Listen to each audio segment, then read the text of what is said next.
Well, anyone who's ever grown tomatoes will have produced some like this, I'm sure. They stretch so quickly early on in the year when you sow sort of February, March time, even April. Before you know it, they've come through, germinated and shot up, and they've stretched like this. But have no fear, you can still save them. Luckily with tomatoes, they will root all the way up the stem. So if you are very careful with them, obviously they're quite fragile when they're stretched like this. If you can tease them out of the pot,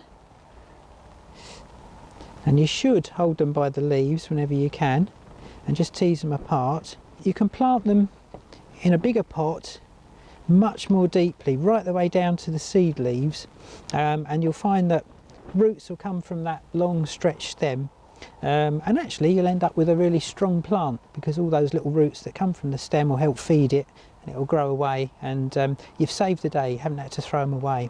So you'll just need a little bit of compost in the pot. I think this little pot's probably, these are so stretched, oh, we might just get away with it, might just get away with that one, because it would be better not to put them in too large a pot. Tiny bit of compost in the bottom. They've just got a little bit in the bottom there, just enough to settle the roots on. Plant in, hold it by the leaves whenever you can, not the stem. Well, it's not always easy when you've got stretched plants.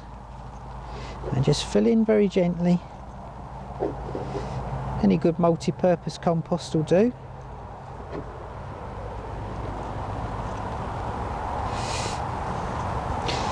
There you go, give them a tap. Water them will settle the compost around the roots. But you can see we've just planted, we've buried that whole stretched stem right the way under the compost, right to the seed leaves, the first little leaves that pop through when they germinate, the plants germinate. And as I say, that will root all the way down the stem, and they'll grow away quite happily. And now, because we sowed them in March, the light's improving all the time. They shouldn't stretch too much anymore now. If you put those in the greenhouse or on a nice sunny windowsill, then you should find that those grow away, and they're nice, stocky, healthy plants.